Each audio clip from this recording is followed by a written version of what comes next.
Fifine just came out with the AmpilGame AM8 and it is changing the game for dynamic microphones. But how does it change the game? Can it actually compete against other microphones that people usually go towards? And does its price point match with what it puts out? When it comes to gaming and streaming, I have fallen guilty to just paying so much money into certain gear just so that I could have the best quality and the best audio for the best experience. Tech is evolving really fast, and I'm super happy to see something as low as 50 bucks competing with some of the best of the best. I myself have been streaming for over 6 years. I have used a bunch of different type of gear, from starting off to just a regular USB mic to XLR inputs, and now my usual Rode pod mic that I'm using currently. And I've been in search for some type of happy medium of spending enough money to get the best result, and something that I could actually recommend to other people who are trying to get into gaming or streaming, or even just using it for multi-purposes throughout their days and lives. In comparison to other type of mics that I've used in the past, AM8 is actually surprising me quite a bit,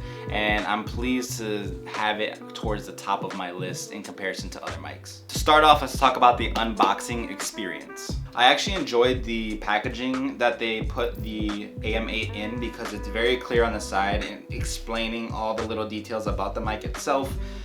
It has a nice little black and red sleek tint to it.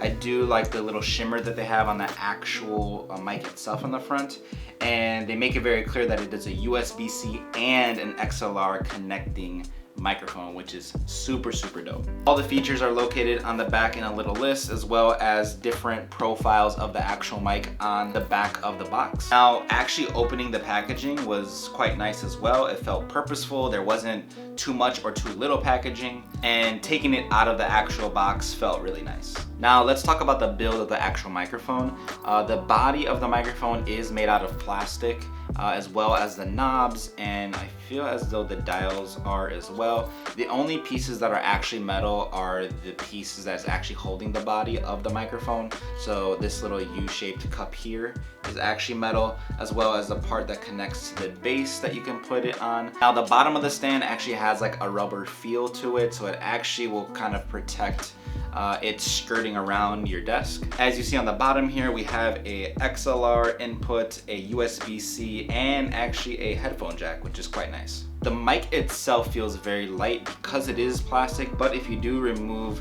this top cover here, you do see that the caging of it is actually metal and all black. It looks pretty sleek, and I was quite impressed that there was actually a body cage underneath this. One thing about the plastic though is that it can lead to some sound transmission depending on how you have it set up in your desk, so do keep that in mind. I think that with the actual build quality and the options that you are given within the mic, I would have expected this mic to be around 75 bucks, but I am very happy that it's only 50. Now let's talk about actually using the microphone. Using it is very easy to set up. All you have to do is plug the USB-C in right into a USB port on your computer, and you're basically good to go. Your computer recognizes it as a audio source. You're able to adjust different things, not only on the physical mic itself, but also on your computer. It's very easy plug and play. I love the headphone port. It makes it very easy and adaptable for those who don't want to get super complicated in terms of how to route their audio, and it's nice that the computer recognizes it as an audio source, both for input and output. Now, Fifine did a great job of adding a little subtleness of RGB to the microphone itself with this RGB light at the very bottom. It is controlled by this little indentation here that you can see that is quite nice. I liked how there is some fluidity to the mic itself. It doesn't look like there's too many buttons on it. It's very purposeful and subtle, which I'm always a fan of, and looks very sleek. What's nice about the light itself is that you can keep it full RGB, or you can decide on a specific color. And what's also awesome is that they don't force you into having RGB. You can actually press and hold the indentation and it turns the RGB color off. Now, similar to the light indentation, there's also on the opposite side of the mic a light that will show green when the mic is on, and all you have to do is tap it, it'll turn red, and that means that you're actually muting the mic itself. So it's nice that that's on board on the mic itself and easy to see and clarify if you are hot mic'd or not. Now, one thing that I did notice is that I was tending to just use this as an XLR input since I already have an XLR setup. Now, what I did notice is that the power to the RGB light did not go through with the XLR cable. I'm not not sure if there was an extra step that I needed to add to that. It didn't really make it very clear in the directions, at least to me it didn't. But I did notice that I could dual connect both the USB-C and the XLR port to fire up the actual power to the RGB light at the bottom of the microphone. I felt this to be a little weird and awkward because I thought I would be able to choose one or the other. It is nice that you can have basically two inputs going at the same time and that the microphone recognizes that, but I wish that they had power through the XLR and it recognizing that there's power going to the microphone. It looked a little weird to have both my XLR and USB-C plugged in just for the sake of showing the RGB light. There also comes with some drawbacks with the touch sensitive buttons that are on there, both with the light and with the muting and unmuting. When I went to go and adjust my microphone, I ended up touching one of the buttons and it did kind of either throw off the light or turn the light back on or even muted myself and I didn't really realize. So I think the best way of kind of adjusting it would have to be at the very base of the microphone itself. And obviously what's best is maybe if you put it on a boom arm, you can leave it in one solid position and just don't touch it anymore. I know one of the big questions will be like the durability of the actual microphone. I think the build quality is pretty solid. Yes, it is plastic, but I think it's plastic where it's needed and it's metal where it's needed. So overall, I think it was very purposeful and thoughtful, especially trying to get it to the $50 price point. Now, getting back to the audio transmission side of things, because it was plastic, I did notice quite a bit of feedback depending on if I was shuffling things on my desk, if I ended up banging into something. The dynamic microphone itself works quite well, but there is some type of like noise gate that you have to set up so that way you're not catching any little thing with on your desk or in your room. But overall, like the dynamic range of it itself is quite solid. Now, as with any microphone, obviously you can plug and play, but you can get a little bit of more oomph from the microphone itself if you add a little EQ, some balancing, a compressor, those little audio nerd things that I've slowly learned over time. Those are something that's super easy to add and use either through OBS or on your computer. I'm sure there's a bunch of great people on YouTube that can show you that.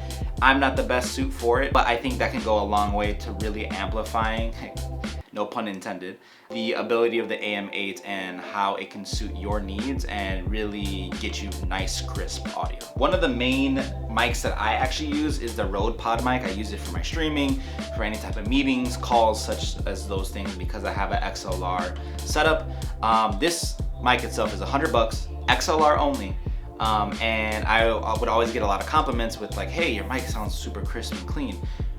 But what was nice is that no one ever really noticed that I changed microphones. So that's pretty much a testament to show you that not only, yeah, my EQ settings were kind of locked in for both, right? So I think that could go a long way for you. But using the AM8 can compete with the Rode Pod mic for half the price. This was $100, the AM8 is $50. I feel like you can't go wrong, especially because you have a little bit of more functionality with the USB-C versus XLR. You have that audio jack and you got a little touch of RGB if you like. I think it's a solid price point and it competes with one of the best microphones that is kind of trending right now. But I think AM8 can give Rode a run for their money. Now, should you buy the AM8? I think it's a very solid microphone at $50. I feel like you can't go wrong at that price point. It has XLR, USB, it has RGB if you want it or not. It can be used in all types of different ways, like streaming, gaming with friends, even in the workplace. I think it's a solid bet, especially at the $50 price point compared to other type of microphones in that range as well. If I have like some type of Amazon link thing, that'll be down in the description below. Again, for only $50. I may not get any kickback, but what I would love for you to do is if you can kick back a like and a subscription, that would be so beneficial to the channel, beneficial to me, and let me know that this helped you make a decision to either get the AM8 or not. Shout out to Fifine for sending it out to me to check out. They told me, hey, here's the mic. Check it out, say what you like, what you don't like. I wasn't paid for any type of commentary that I've made in the video. I think you guys will be pleasantly surprised on the build and the usage and the quality of audio that you get out of the AmpilGame AM8. My name is Bourne. I'll catch you guys in the next one. Peace.